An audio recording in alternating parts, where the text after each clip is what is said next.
I have a John Deere LX176 with a no start condition. I turn the key on, the battery light on dash comes on, but when I turn the key to start it does nothing, no click or nothing.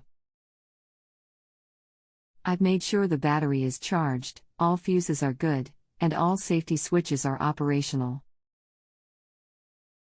I'm leaning towards replacing the ignition switch, but that is a last resort, cause those aren't cheap. The SN MOL 176 by 057064 for the particular model I am working on. Hi, my name is You tested with a voltmeter/test light all your switches wiring and starter, then access the rear of your ignition switch and test for power in and power out in each position to verify the switch is working properly.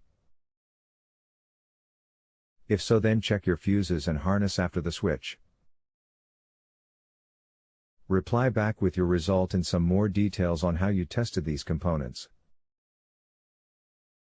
The only place I am not getting power out of the switch is at the purple/white wire which goes to the starter when the key is turned to start position. I check the continuity of this wire between the switch and starter and the wire is good.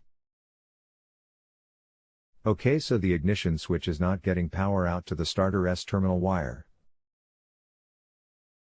If directly from the ignition switch, then you have a bad switch. Jump this connection with a jumper to verify the starting circuit is working. Every once in a while I can get the engine to start, but then after I turn it off, then it won't start again, like something might have vibrated loose, or something, but I have checked every wire I can find on this thing, but can't seem to find what is causing this, which leads me to believe it's the ignition switch. The one on this mower is a bit complex because it's integrated into a circuit board. Aside from your safety switches, the ignition switch should still have power out in the cranking position. When I jump the connection, the starter does react.